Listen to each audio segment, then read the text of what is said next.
네, 지난 시간에 욥기 제14강을 공부를 했는데요. 네. 욥이 과거의 상황을 회상하면서 너무나도 안타까워하는 모습이었는데 어떠셨어요? 네, 맞아요. 근데 욥이 그렇게 과거를 현재랑 비교를 했잖아요. 근데 저도 사실은 한 주 동안 내가 옛날에 이랬었는데 지금 나는 뭐 하고 있는 거지? 막 이런 생각이 들면서 좀 우울해하고 있었거든요. 근데 이제 계속 우울하다 보니까 안 되겠다. 내가 과거에 매여 있는 게 아니라 현재에 집중하면서 미래를 향해서 나아가야 되겠다. 혼자서 다짐하면서 굉장히 열심히 한번 저를 으쌰으쌰 해봤어요. 과거의 하나님보다 현재 하나님과의 교류가 더 중요한 것처럼. 네. 맞습니다.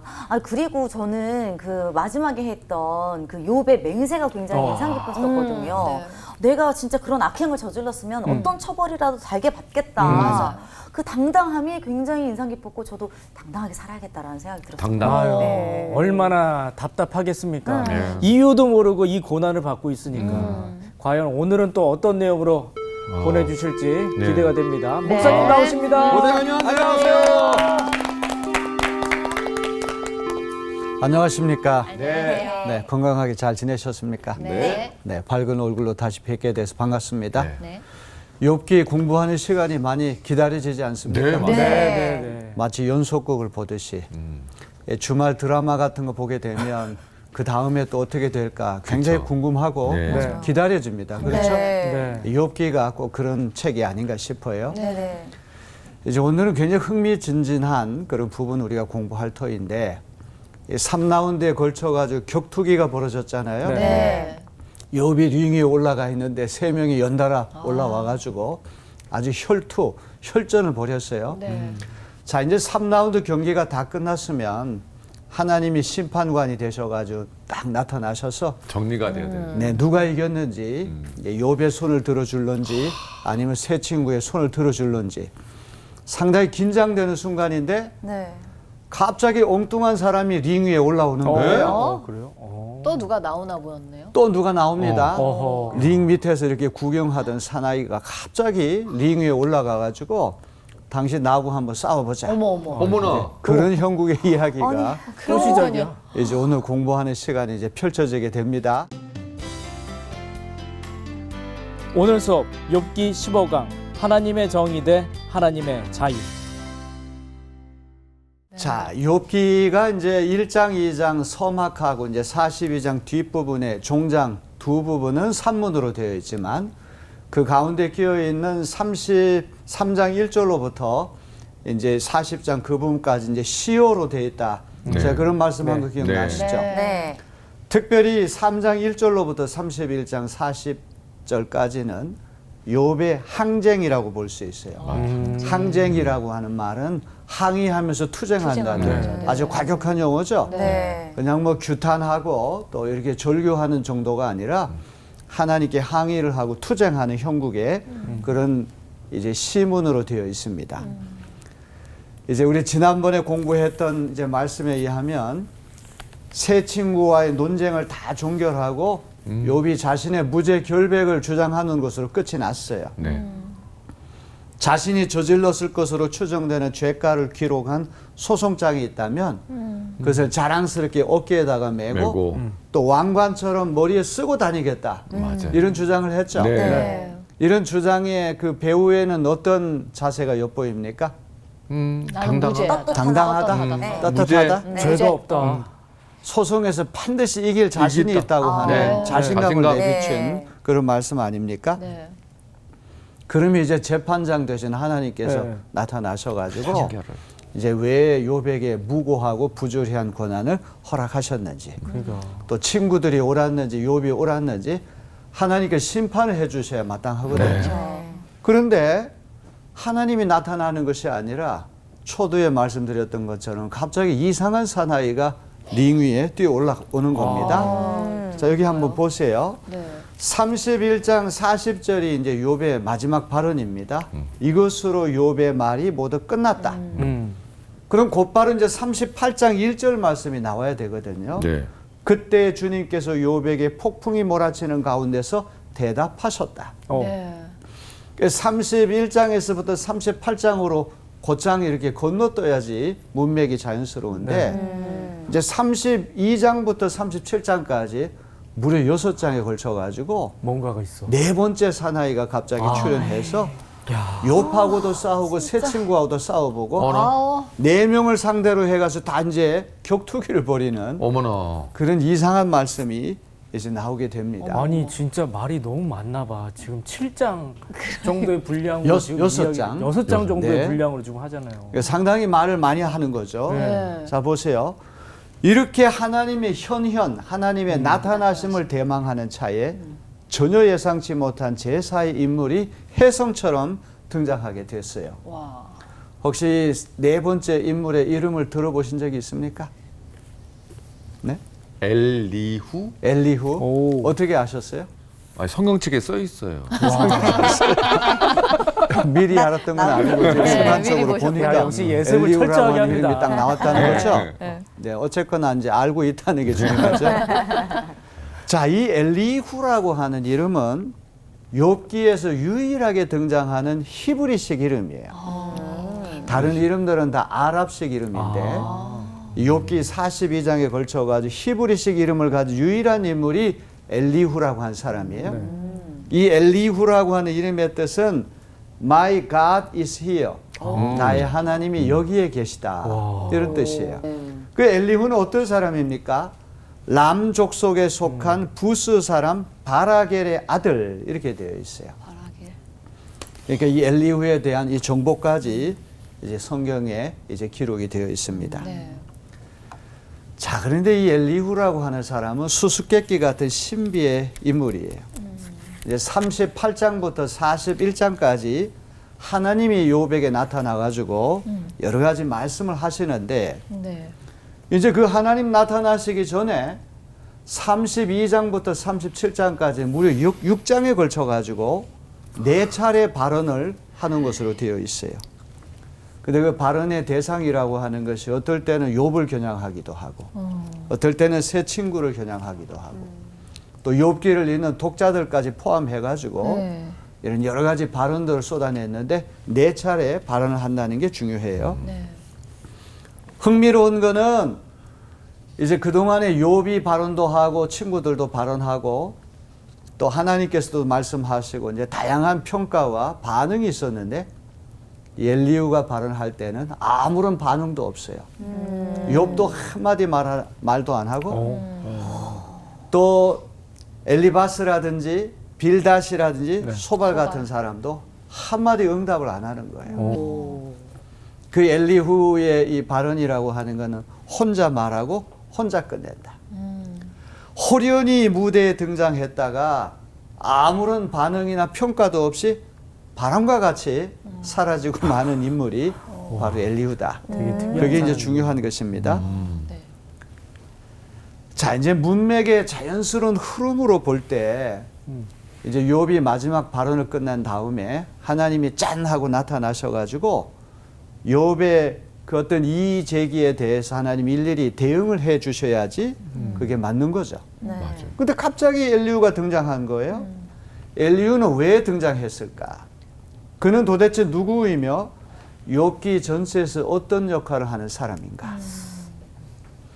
자, 이제 먼저 복잡한 이야기들이 많습니다. 이 엘리후의 발언은 후대에 편집이 되었다. 뭐 이런 얘기도 하고 여러 가지 학설이 다양하지만 우리는 조금 보수적인 시각에서 이 엘리후의 말씀이 최초 원본에 있었다. 이렇게 생각을 하고 우리 엘리후 말씀을 한번 살펴보려고 합니다. 네. 도대체 엘리후가 하는 역할은 무엇일까? 이게 참 중요한 것입니다. 궁금하네요. 욥과 세 친구가 이제 링 위에 올라가 가지고 격투기를 벌일 때 분명히 그 링 밑에서 지켜보는 구경꾼들이 있었을 거 아닙니까? 그렇죠. 이제 네 사람만 그렇게 혈전을 벌이는 것이 아니라 그 링 밑에서 네 사람이 논쟁을 벌이는 것을 가만히 지켜보는 관중이 분명히 있었을 거예요. 네. 숫자가 얼마가 되는지는 모르겠습니다. 뭐 수십 명일 수도 있고 수백 명일 수도 있는데 어쩌면 엘리후도 그 논쟁을 지켜보는 관중 중에 한 사람이라고 할 수 있겠죠.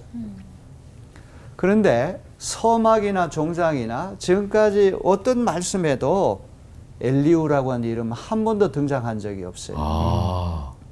그야말로 순식간에 갑자기 등장해가지고 4번씩이나 격한 발언을 쏟아내고 흔적도 없이 사라지는 인물이 바로 이 엘리후라고 한 사람이에요. 네. 자, 그러면 이 3장 이 엘리후라고 하는 사람은 왜 갑자기 여기에 등장했을까? 이제 여기에 대한 한 가지 이제 대답을 제가 한번 적어봤습니다.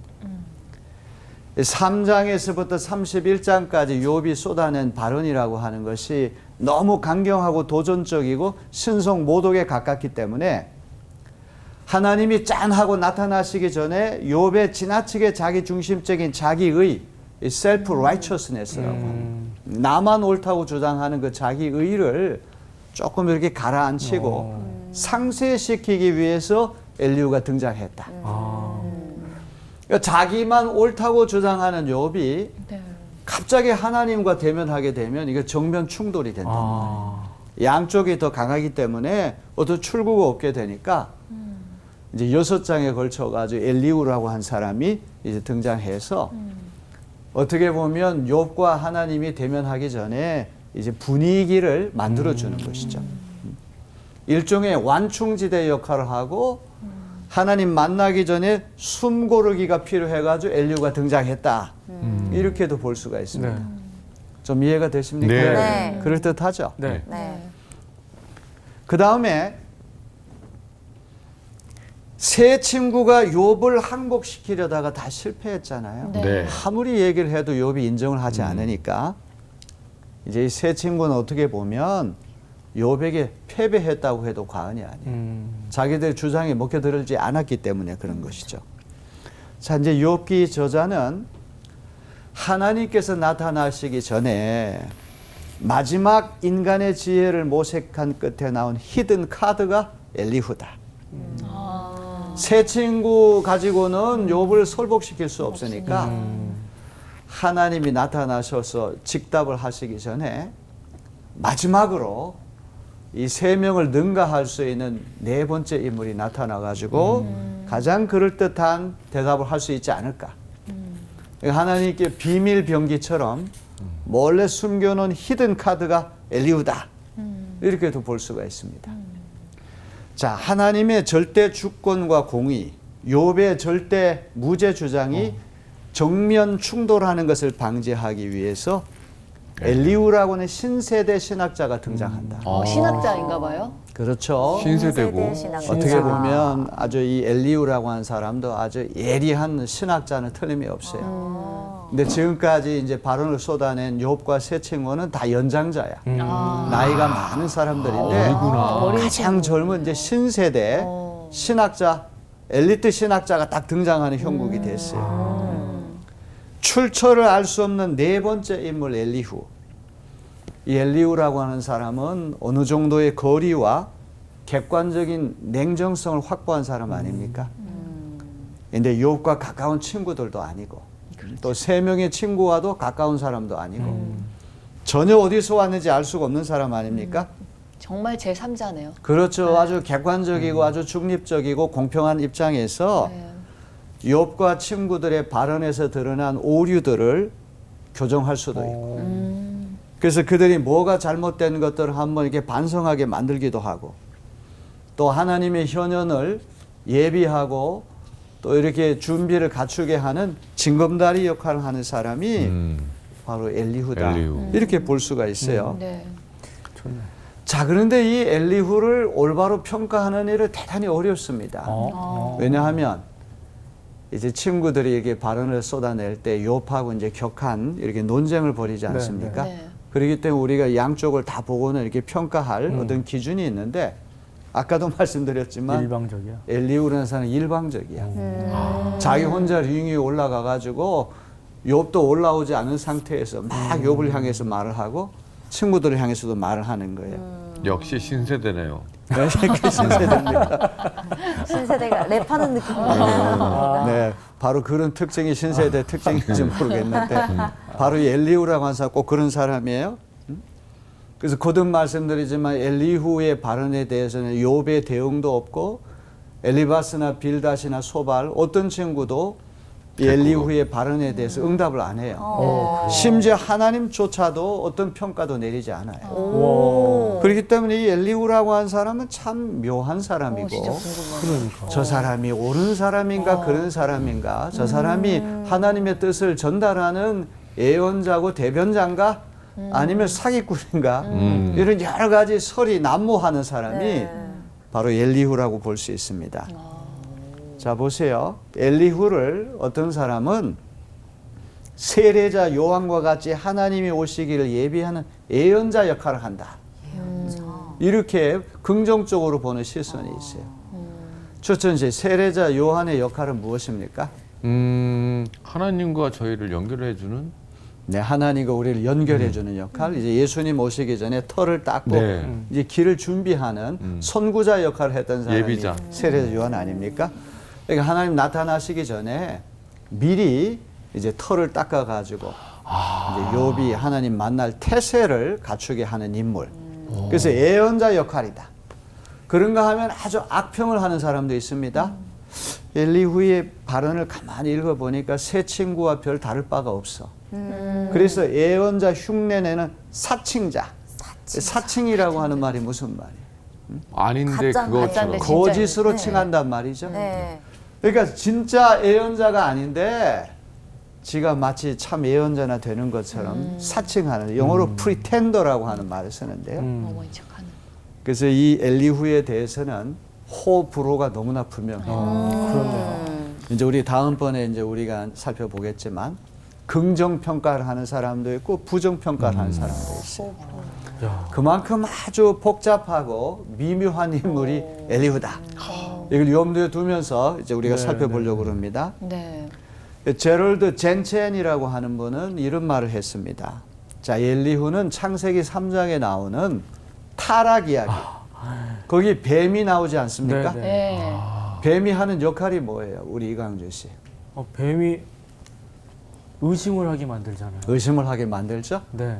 이제 뱀이 하는 역할이라고 하는 거는 자기가 하는 말하고 하나님이 하신 말씀 중에서 어떤 것이 진실인가를 네가 한번 살펴봐라. 이렇게 어떤 유도하는 역할을 뱀이 하지 않습니까? 그러니까 이 엘리후가 이 창세기 3장에 나오는 타락 이야기에 뱀과 같은 역할을 한다고 하는 것은 자기가 이제 4차례에 걸쳐 쏟아내는 발언하고 그 다음에 나타나서 하실 하나님 말씀 2가지 가운데 어떤 것이 진리이고 진실인지를 한번 네가 살펴봐라. 이제 이런 역할을 한다는 거예요. 아니, 너무 뱀이라는 극단적인 네. 걸로 비유를 했는데 저는 어찌 보면은 엘리후가 더욱더 생각할 수 있게끔 만들어준 역할이라고 보고 뱀 같지는 않은 것 같은데 뱀의 지혜를 좀 뱀이라고 하는 것이 아니라 닮은 거죠. 뱀과 같은 역할을 한다. 그러니까 뱀과 같이 지혜 있는 네. 이렇게 서로 물어볼 수 있는. 지금 생각할 수 이제 욥이라고 하는 사람은 하나님과 대면을 앞두고 있지 않습니까? 네. 그러니까 하나님 갑자기 나타나셔가지고 말씀하시는 것보다는 이제 그 동안에 이제 3명의 친구의 지혜 또 욥의 지혜까지도 이제 아무 죄가 없는 사람의 부조리하고 부당하고 무의미한 이 고난, 왜 하나님께서 그 고난을 허락하시는가? 왜 착한 사람에게 나쁜 일이 일어나는가? 또 왜 나쁜 사람에게 좋은 일이 일어나는가? 이 문제 해결이 안 났어요. 네. 하나님이 나타나셔야지만 해결될 수 있는 문제 아닙니까? 그래서 하나님 나타나시기 전에 가장 그럴듯한 어떤 학설, 이론을 엘리후가 제기하게 하는 거예요.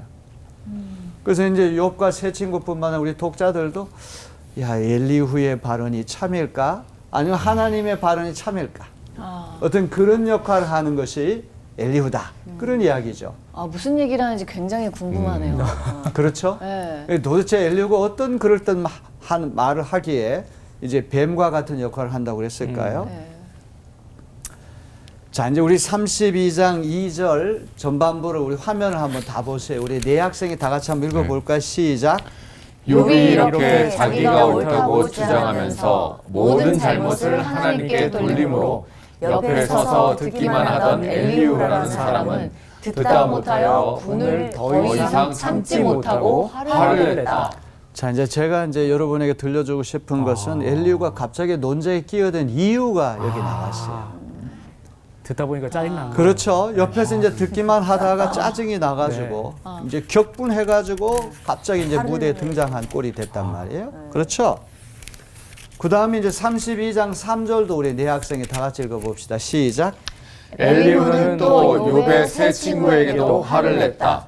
그 세 친구는 욥을 정죄하려고만 했지 욥이 하는 말에 변변한 답변을 하지 못하였기 때문이다. 자, 우리가 이 두 구절을 읽어보니까 엘리후라고 한 사람이 양쪽을 다 비판하지 않습니까? 네. 근데 맞는 말이에요. 맞는 말이죠. 맞는 말이에요. 네, 맞는 말이에요.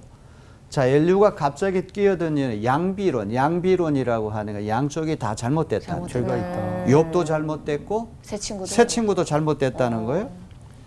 자, 그러면 욥이 잘못된 것은 무엇입니까? 욥 자신이 하나님보다 더 의롭다고 주장하기 때문에 내가 참을 수 없다. 이런 말을 하지 않습니까? 욥이 계속해서 자기 무죄 결백성을 주장하게 되니까 결국은 하나님께 책임을 전가하시게 되고 하나님보다 자기가 옳다고 하는 꼴이 되고 말았다. 엘리후는 그렇게 판단하는 거예요. 그렇다면 욥이 옳으면 하나님은 불의한 분이 될 수밖에 없잖아요. 아, 그렇구나. 이제 엘리후는 그걸 참을 수 없게 된 거예요. 그런데 이 엘리후가 욥을 비판하는 건 욥을 조금 오해한 그런 소지가 있어요. 그렇죠. 제 3자고 아예 모르니까. 그렇습니다. 네. 욥이 지금까지 얘기하는 거는 하나님 불의하다고 얘기한 게 아니죠. 자기가 하나님보다 더 의롭다고 의롭다고 주장하는 얘기하는 것이 거죠. 아니라 고우려우신 하나님이 왜 무고하고 무죄한 사람에게 이 견딜 수 없는 재앙을 허락하시는가. 거기에 대해서 이 이의를 제기한 것뿐이지. 그렇죠. 네. 자기 하나님보다 더 의롭다 이렇게 주장한 적은 없어요. 맞아요. 그러니까 엘리후의 비판은 조금 설득력을 잃어버립니다. 그 다음에 세 친구는 욥을 정죄하려고만 했지 욥이 하는 말에 변변한 대답을 하지 못하였기 때문에 이제 등장했다는 거예요. 아, 이건 맞는 말 같아요. 이건 화날만 맞는 할 것 말이에요. 같아요, 저거는. 인과응보론이라는 것을 가지고 어떻게든 욥을 제압하고 설복시키려고 했는데 안 됐단 말이에요. 친구들이 실패했으니까 내가 한번 링 위에 올라가 가지고 욥을 항복시켜 보겠다. 친구들이 욥이 제기하는 질문에 제대로 대답을 못하고 끌려다니기만 하는 것에 실망해가지고 어허. 자기가 한번 해보겠다. 아, 내가 한번 해보겠다. 이렇게 양쪽을 다 비판하면서 무대에 올라간 꼴이 됐습니다. 자, 엘리후의 개입은 욥과 세 친구가 다 잘못했다는 양비론의 입장에서 네 사람 모두의 지혜가 바닥이 났기 때문에 이제 네 사람 다 뒤로 물러나시오. 욥도 틀렸고 친구들도 잘못했으니 이제 새까만 후배인 신진 엘리트 신학자 엘리후의 지혜 담론을 한번 들어보시오. 이렇게 하면서 나타난 사람. 약간 어찌 보면 좀 교만한데. 패기 만만해요. 네, 패기도 그러니까. 있고. 이제 9세대가 뭐 제대로 대답도 못하고 지혜도 없는 것 같으니까 아주 이제 새롭게 아주 신신학을 공부한 내가 한번 등장해가 당신들 한 수 가르쳐 주겠다. 아이고. 어떤 그런 자세가 그러니까 할 말이 없어서 지금 대답을 안 한 거 아닙니까? 자, 그러면 엘리후는 왜 진작 논쟁에 끼어들지 않았을까? 여기 이제 32장 4절에 보니까 그들 가운데서 엘리후가 가장 젊은 사람이고 그는 다른 사람들이 말을 끝낼 때까지 기다리만 하였다. 이렇게 예의가 되어 있네요. 있어요. 예의는 있어요. 그래도 기다리는 예의는 거죠. 있어 보이죠? 최소한의 최소한. 그 다음에 이제 32장 6절로부터 7절을 우리 지효 학생이 한번 읽어보세요. 네. 나는 어리고 세 분께서는 이미 연로하십니다. 그래서 나는 어른들께 선뜻 나서서 내 견해를 밝히기를 망설였습니다. 나는 듣기만 하겠다고 생각하였습니다. 오래 사신 분들은 살아오신 것만큼 지혜도 쌓으셨으니까 세 분들께서만 말씀하시도록 하려고 생각하였습니다. 네, 좋습니다. 우리 이지호 학생이 이제 신세대처럼 약간 흉내를 내서 읽어주셨습니다. 자, 이제 우리 찬물을 마시는데도 순서가 있다 이런 말 하잖아요. 그쵸, 이제 선배냐 위아래 있죠. 후배냐 연장자냐 이제 연배가 낮으냐 이제 우리 한국과 같은 동양 사회는 유난히 나이를 많이 따져요. 네. 맞아요. 자, 이제 엘리후의 이 발언으로 볼 때 엘리후는 가장 젊은 사람이에요. 욥과 세 친구는 연장자야, 선배야. 여기 어른들이라고 하는 말은 그냥 나이만 많은 게 아니라 장로급 현자들, 상당히 시니어 그룹이 아주 지혜로운 자들 그런 뜻이거든요. 네. 그래서 내가 나이가 어리기 때문에 괜히 어른들 하시는 말씀에 끼어들었다가 내가 좀 결례가 될 것 같아가지고 쥐 죽은 듯이 가만히 기다렸는데 선배님들 하시는 말씀 보니까 뭔가 지혜도 딱히 없는 것 같고 뭔가 내가 보기에 민망해. 속이 시원하지 않은 것 같아가지고 내가 한번 등장해서 얘기해 보겠습니다. 자, 보세요. 32장부터 37장까지에 드러난 엘리후는 젊은이라고 하기에 어려울 정도로 유들유들하고 노회한 모습을 보이고 있어요. 적당히 오를 줄도 알고 날카로운 직격탄도 날릴 줄 아는 노련한 화법을 구하는 눈구렁이 같은 사람이 엘리후. 우리가 그러면 들었다 놓았다 뭐 이런 네. 그런 말 하잖아요. 네, 네, 네. 들었다 놓았다 하는 나이 많은 네 사람을 들었다 놓았다 하는 인물이 바로 엘리후예요. 아시겠죠? 네. 자, 이제 그런 모습을 하나씩 살펴봅니다. 자, 이제 32장 7절로부터 9절을 우리 박인영 씨가 한번 읽어보세요. 네. 오래 사신 분들은 살아오신 것만큼 지혜도 쌓으셨으니까 세 분들께서만 말씀하시도록 하려고 생각하였습니다. 그러나 깨닫고 보니 사람에게 슬기를 주는 것은 사람 안에 있는 영, 곧 전능하신 분의 입김이라는 것을 알았습니다. 사람은 나이가 많아진다고 지혜로워지는 것이 아니며 나이를 많이 먹는다고 시비를 더 잘 가리는 것도 아니라는 것을 알았습니다. 아주 능구렁이에요. 아유. 진짜 아주 돌려서 유들유들한 까네요. 사람이에요. 사실 기분이 이제 뭐 은근 엘리후의 씁쓸하다. 말이 딱히 틀린 말은 아니에요. 네. 나이가 네. 많아진다고 저 아닌데. 지혜도 저절로 많아지는 건 아니죠. 약간 나이 드신 분들이 이렇게 만든다. 그래서 말이 없어지게 꼰대라고 하는 말이야. 그런 말이 거기서부터 나오는 것이죠. 이제 나이만 가지고는 우리가 다른 젊은이들을 설득하기는 참 어려워요. 지혜가 다 바닥이 나가지고 아무런 해결책도 제시 못하는 선배님들. 이제 당신들 좀 나이 타령 그만하고 뒤에 가서 좀 숨으시고 후배인 나에게 좀 발언권 달라 이런 얘기예요. 아, 맞는 말이긴 하지만 좀 너무한 것 같다는 생각이 갑자기 들기 시작하는데요. 자, 엘리후는 자신의 발언 근거를 영감에서 찾거든요. 이제 욥의 친구들은 전통 지식이나 객관적인 관찰의 근거에서 말을 하지만 자기는 하나님의 영 계시를 직접 받아가지고 말을 한다. 와. 굉장히 강력한 위험하다. 주장이에요. 좀 위험한 거 아닌가요? 상당히 위험한 겁니다. 네. 그래서 이제 어떤 이는 저 엘리후라고 하는 사람은 예언자를 사칭하는 사기꾼이다 이렇게 혹평하는 사람도 있어요. 그래서 얘기할 수 있겠네요. 의심할 수 새 친구의 발언보다 더 지혜로울 수밖에 없는 이유는 자신의 지혜가 하나님이 영에서부터 나왔기 때문에 영감을 받아서 그렇기 때문이다.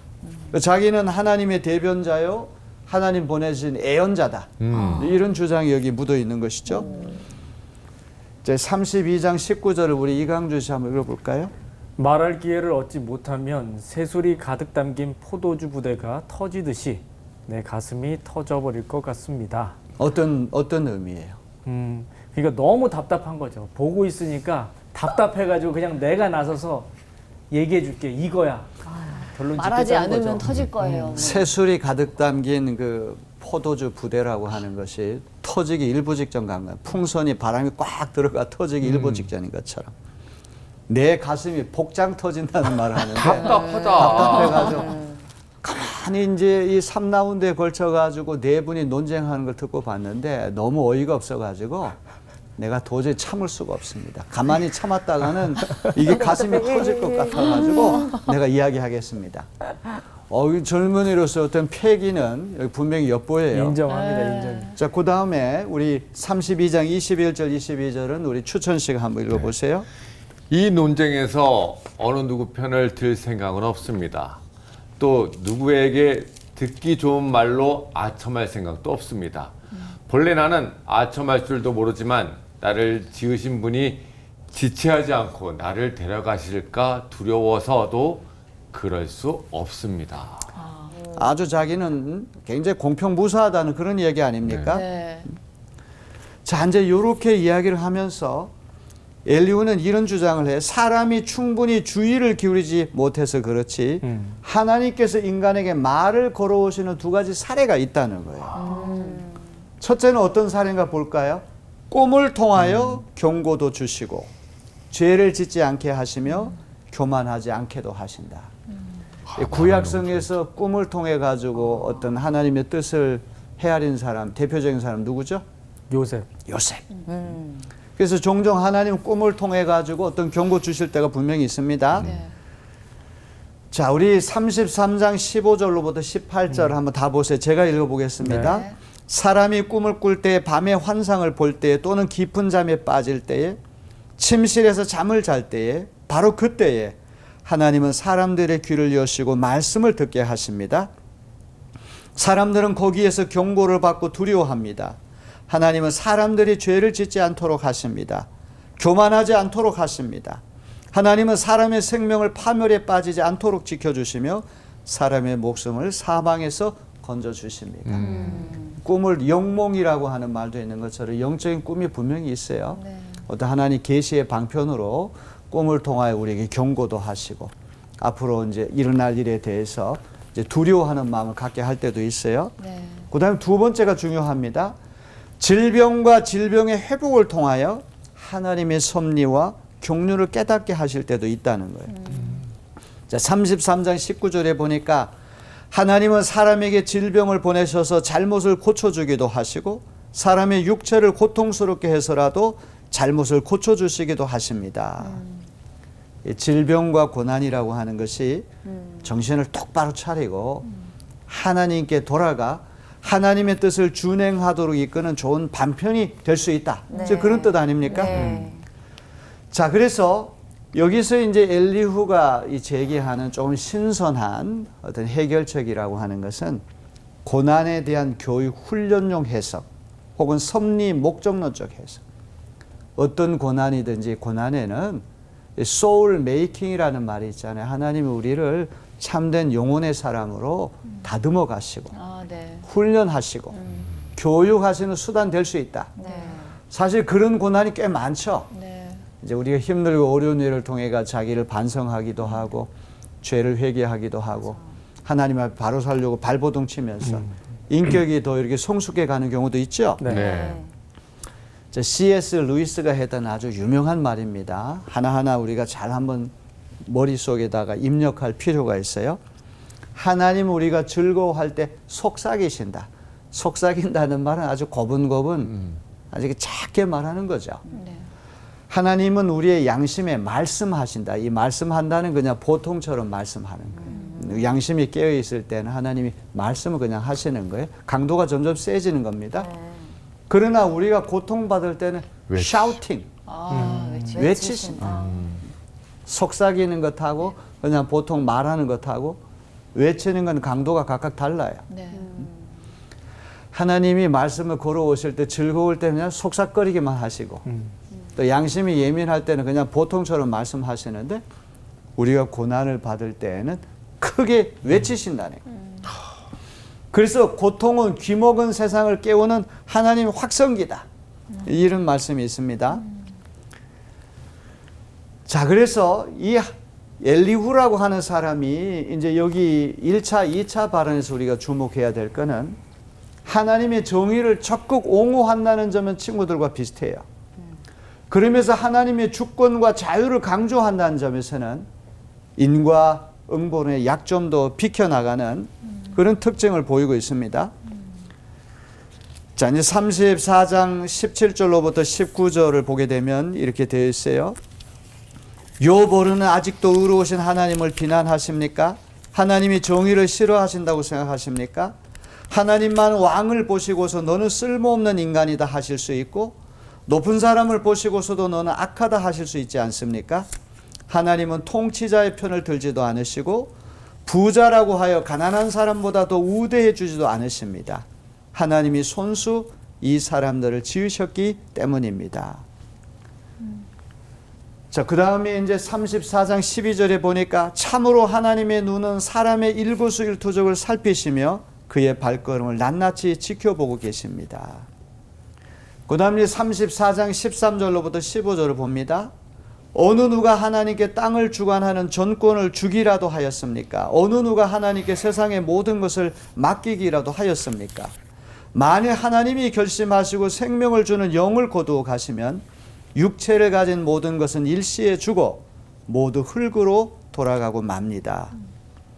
자, 계속 제가 한번 읽어보겠습니다. 34장 23절 사람이 언제 하나님 앞으로 심판을 받으러 가게 되는지 그 시간을 하나님은 특별히 정해주지 않으십니다. 심판 때는 아무도 모른다는 얘기죠. 네.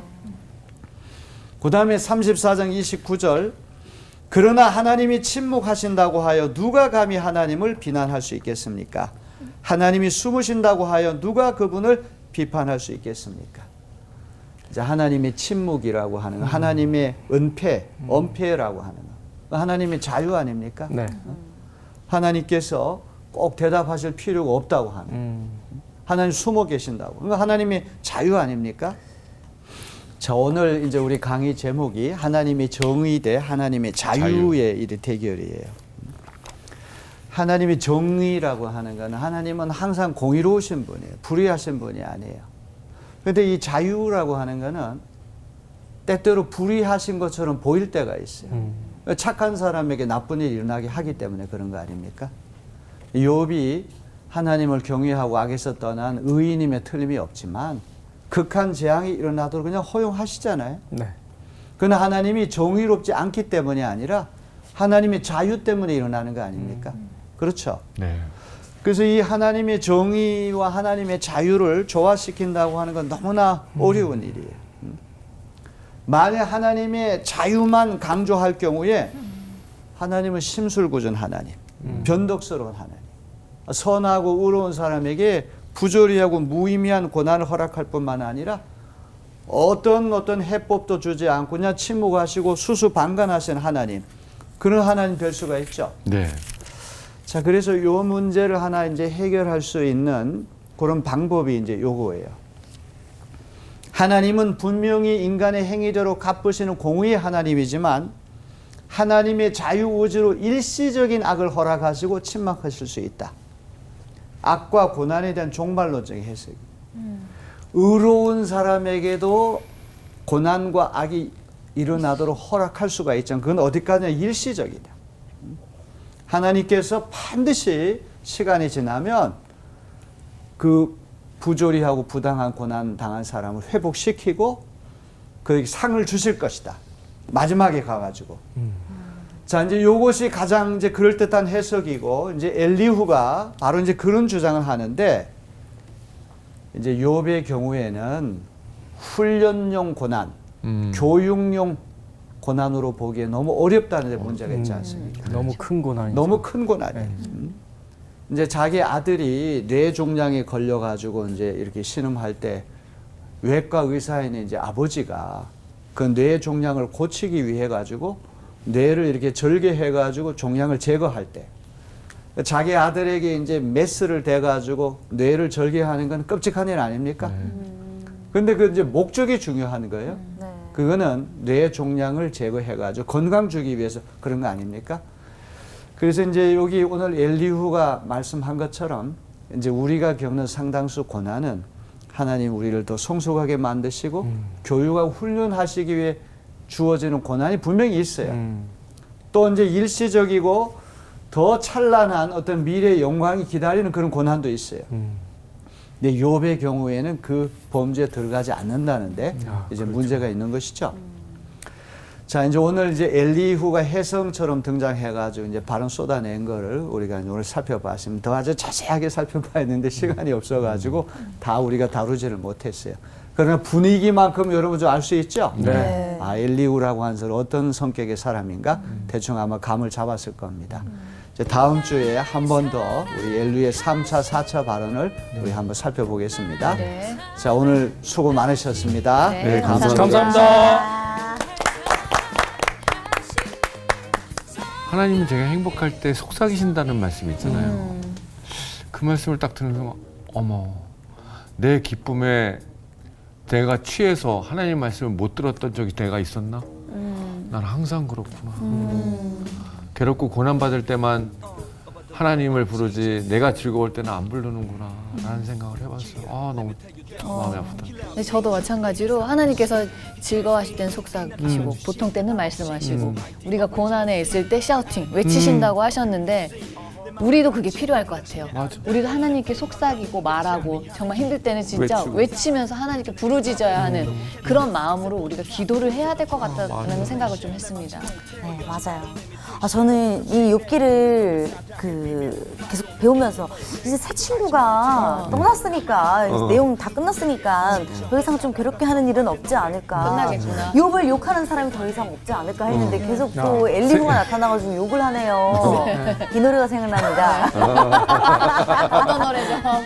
사는 게 뭐 별거 있더냐 욕안 먹고 살면 되는 거지. 욥이 욕 좀 덜 먹었으면 좋겠어. 왜 이 노래가 슬프죠? 욕을 너무 많이 먹어서 문제입니다. 네. 근데 저는 이런 생각을 했어요. 이런 상황 속에서 나는 어떤 자세와 태도를 갖고 있어야 될까? 사실 어찌 보면 무죄하고 나는 죄가 없는데도 불구하고 엄청난 고난들이 찾아왔잖아요. 이럴 때 나는 어떻게 하나님께 무슨 태도를 갖고 있어야 될까? 저는 이런 고민들이 떠오르면서 한 주 동안 좀 묵상하면서 자신을 바라보고 나에게 온 고난들을 나는 어떤 자세로 받아들일까 한 주 동안 고민하는 그런 시간이 되셨으면 좋겠습니다. 네. 다음 주가 수고 기대됩니다. 많으셨습니다. 네, 고생하셨습니다.